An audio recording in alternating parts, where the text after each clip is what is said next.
Bakit ba kailangan pang ipaglaban ang isang bagay na halos lahat ay nakalimutan na? Ganito ang unang tanong ni Mang Nardo sa sarili habang nakatitig sa kanyang lumang kariton ng taho, na dati puno ng sigla pero ngayon, parang patungo na sa libing. Sa gitna ng mga skyscrapers at mga drive-thru coffee shops, wala nang pwesto para sa matamis na alaala ng taho. Kaya't isang araw, sinabi ni Mang Nardo sa kanyang asawa, "Sige na, itapon mo na lang ang mga ito."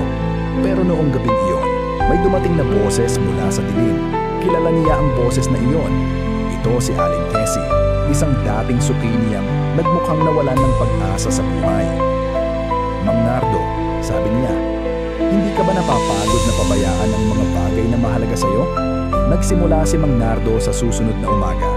Sa halip na magpahinga, binuhos niya ang lahat ng lakas para linisin ang kanyang kariton, gumawa ng pinakamasarap na taho, at ilagay muli ito sa harap ng simbahan kung saan dati maraming bata ang naghihintay sa kanya.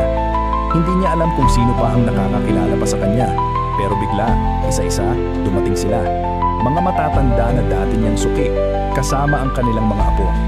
"Mang Nardo," sigaw nila, tila hindi makapaniwala na naroon pa rin siya. Ano ang natutunan ni Mang Nardo? Ang tradisyon ay hindi lamang tungkol sa kinagisnan.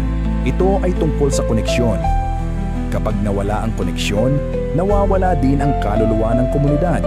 Kung ikaw ay katulad ni Mang Nardo, ano ang iyong gagawin kapag ang mundo ay tila umayaw at tumigil na para sa iyo?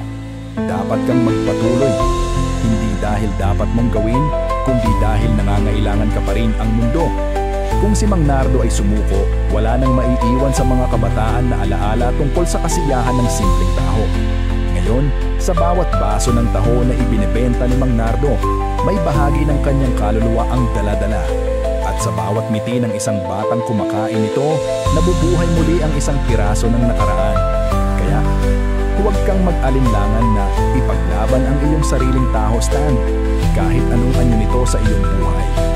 Dahil sa huli, hindi lang ikaw ang nahihirapan, marami kang maaapektuhan.